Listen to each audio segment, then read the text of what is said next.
Hi everyone, my name is Tyler and I'm here to help you get into your new 40k army.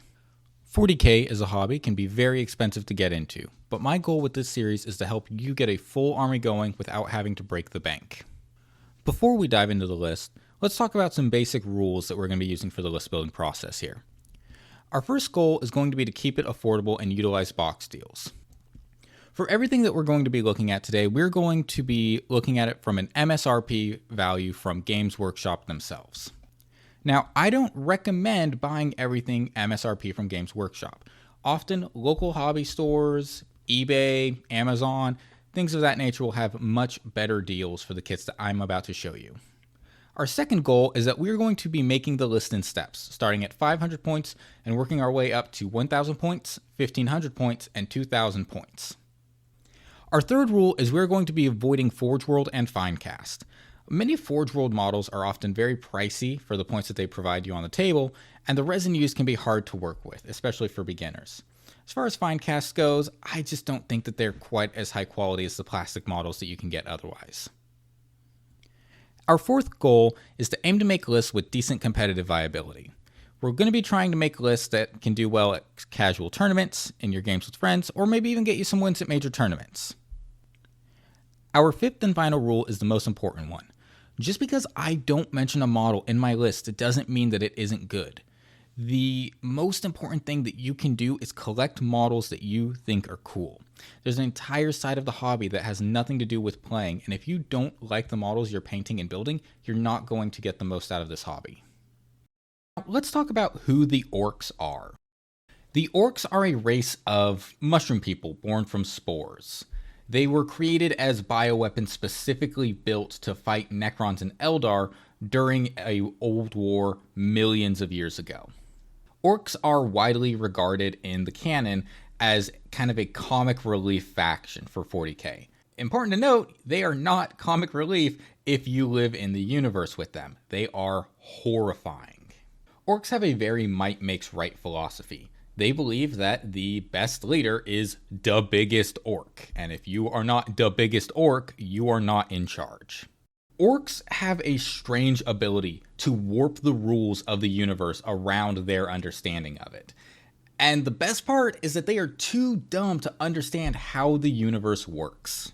This means that orcs are able to breathe in space, because they don't understand that they need oxygen to breathe.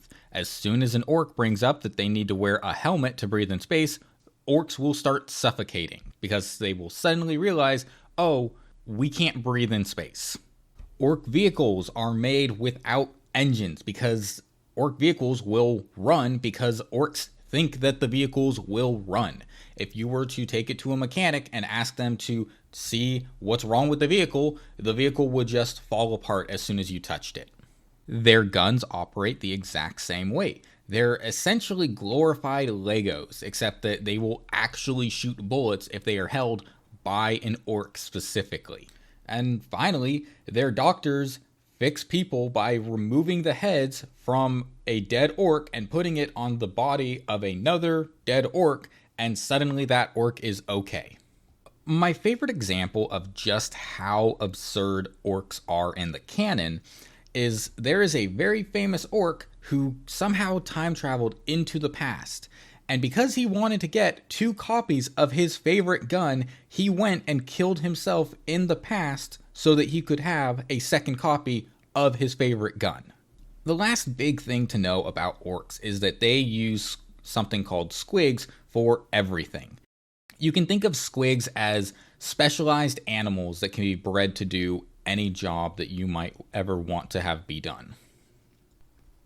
There are bomb squigs that you throw at people to make them blow up and explode. There are paint squigs that you fill up with ooze so that they will paint your car for you, kind of like an airbrush.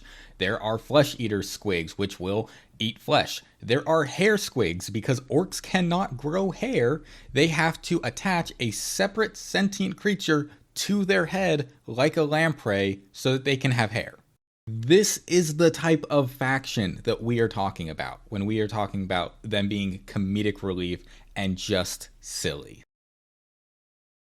Now, let's go ahead and let's talk about some of the pros of collecting orcs.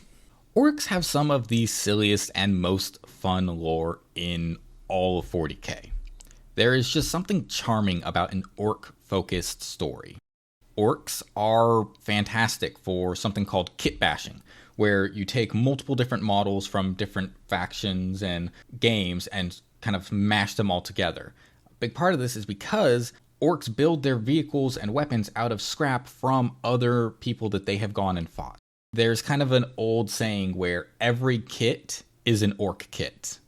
Orcs tend to have a pretty large variety of archetypes, where you might have a squig heavy list or a vehicle heavy list, or maybe a green tide list with lots of orc boys running around with Gretchen.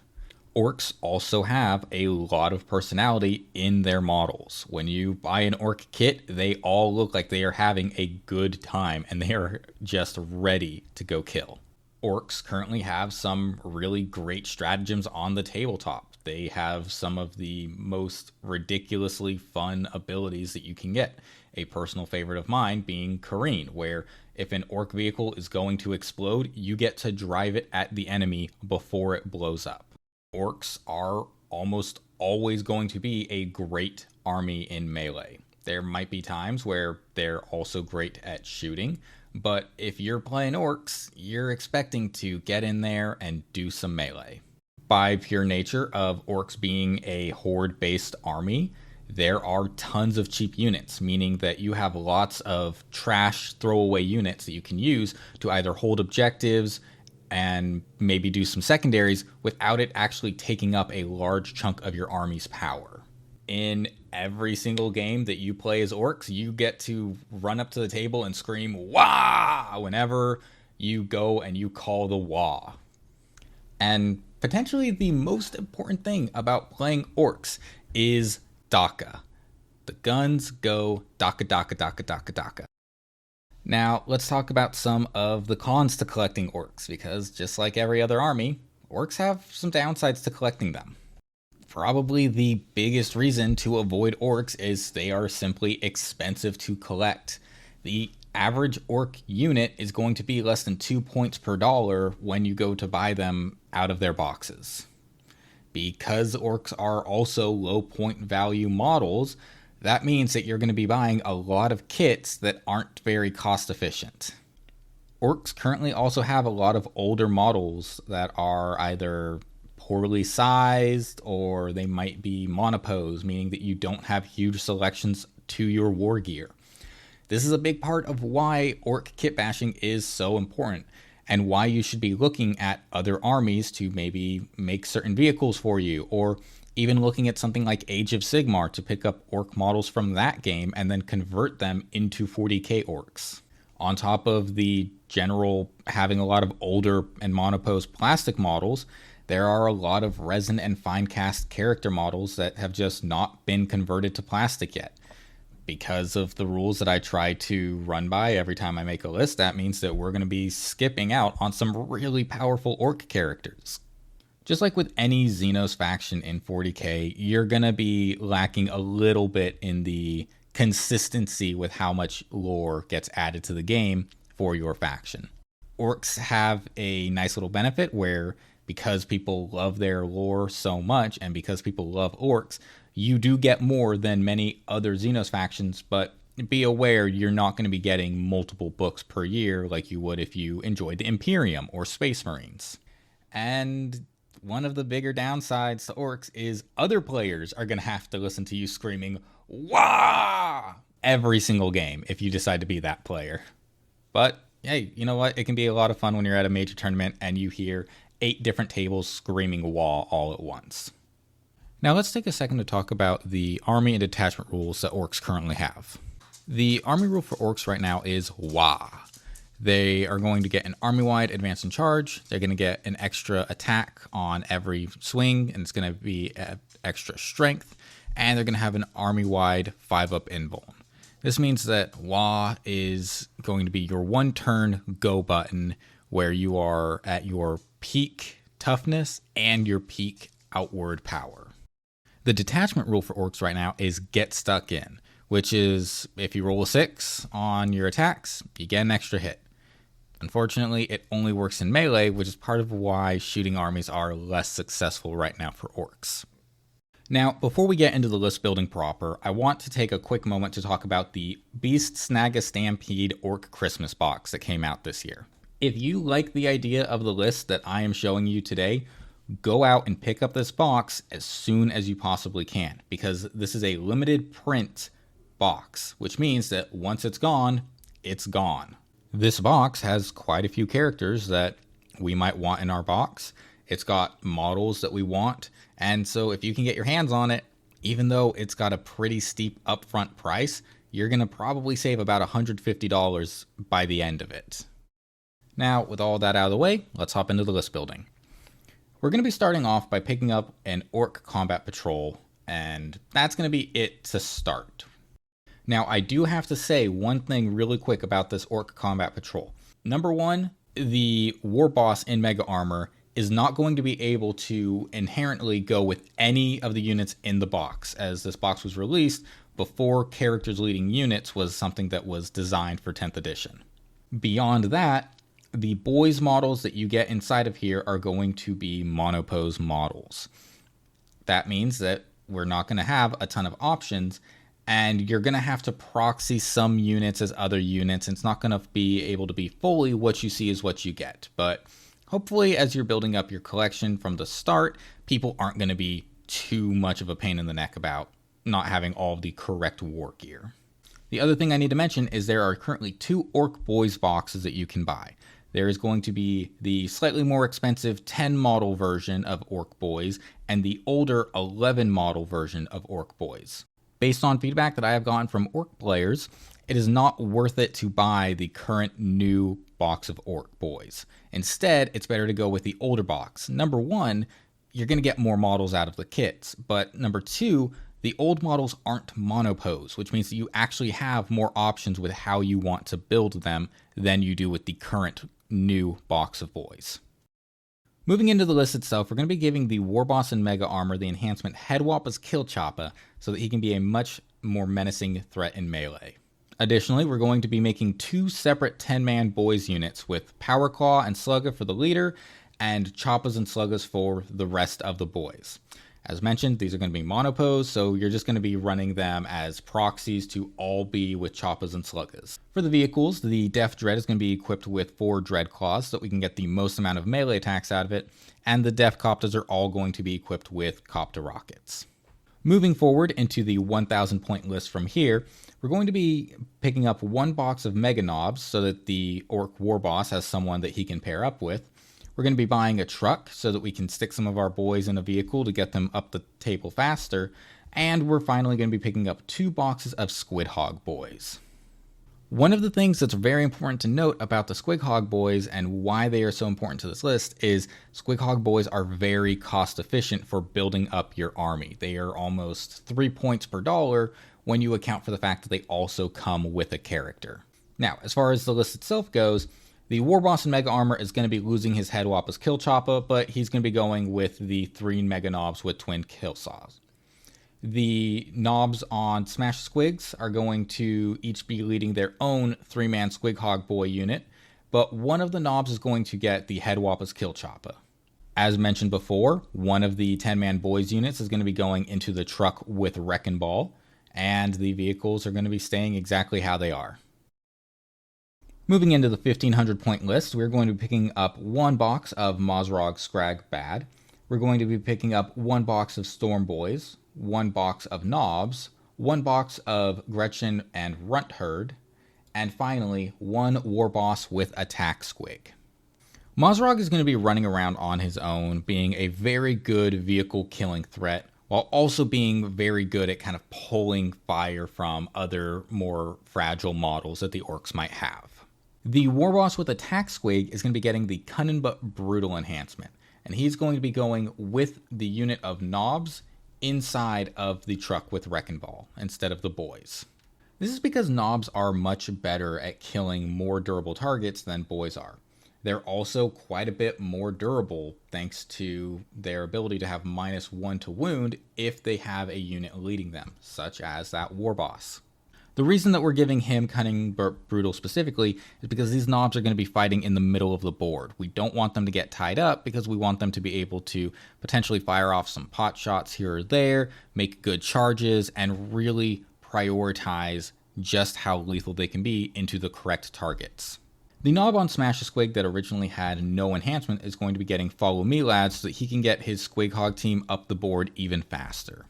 Now, because Gretchen are the cheapest unit that our army can run, and because they have the chance of generating some extra CP, they're going to be sitting in the backfield and making sure that that is able to stay under our control while the other 1,460 points of our army is pushing up the board and getting in our opponent's face. And finally, the Storm Boys are just a very cost-efficient deep striking unit that is great for doing things like engage on all fronts, behind enemy lines, investigate signals, or even deep striking into your opponent's castle and making a charge to tie things up. Going into the 2,000 point list, we're going to be picking up Ghazghkull Thraka, 1 box of Beast Snagga Boys, 2 more trucks, and finally the last box of Squig Hog Boys. Now, because Ghazghkull Thraka is going to be more or less replacing the War Boss and Mega Armor, we're going to be putting him in the party with 2 Mega Knobs instead of 3. This is just because points-wise, it doesn't quite work out to have 3 Mega Knobs with him. At 2,000 point games, because there is simply just more firepower and knobs aren't that insanely tanky, we can expect that they're probably going to be able to get picked up pretty reliably, meaning that we're going to be moving Cunning but Brutal over to one of the knobs on Smash a Squig to make sure that our Squig Hog Boys are less likely to get tied up. Beast Snagga Boys are simply good, cost-efficient infantry units that are able to put out a surprisingly high amount of damage. And finally, the 3 trucks with Wrecking Ball are going to be transporting around 1 unit of knobs, 1 unit of the Beast Snagga Boys, and 1 unit of regular boys. That way they can safely get to the midboard while 1 unit of boys is going to have to walk around on foot. Now, this is the only list that I have for you today, but I don't want you to come away from this thinking that this is the only viable list for orcs right now. There are lots of different ways that you can take orcs, depending on how willing you are to work with resin and how willing you are to work with different kinds of fine cast models. Beyond that, you could go even harder into Squig Hog Boys and really run lots of them. You can potentially run 18 Squig Hog Boys in one list if you really wanted to save as much money as possible. Now, for this list, I did try to make sure to have some amount of variety because there are a lot of cool orc models. The other thing is I didn't want to just go and buy 6 Squig Hog boxes because if they get changed to be less good, suddenly your entire army is going to be useless. Thankfully, as long as you are kind of diversifying the pickups that you're getting, you're going to be much more resistant to potential upcoming nerfs and changes. There are a lot of ways that you can take an orc list right now. The only major downside to orcs is that they really only have that one get in there and melee you quickly style, which a lot of the units that we're going to be working with between transports and mounted infantry are really going to be playing into that style very nicely. Now, if I were to just spam something like knobs or Squig Hog Boys, I could probably get orcs fitting into that $750 to $900 range. And if I was to pick up the Christmas box for them that just came out, I could maybe even get under $750 if I really pushed it. But I feel like that's unrealistic for what orcs are going to actually be looking like. So instead, orcs are going to be slotting into the 900 to 1050 tier above Tau. They are still more cost efficient even with this slightly more balanced list that's still making use of a lot of cost efficient units. And that's all I have for you today. Now we've taken care of 2 Xenos armies and an Imperium army, so expect the next faction to be one of Chaos. It's still undecided exactly which one it's going to be, but it will be a Chaos-related army. If you've enjoyed, then please feel free to let me know what you've liked about it. If there are anything that you think could be done better for this list, please throw it in the comment section as well. I'll look forward to seeing you in the next video.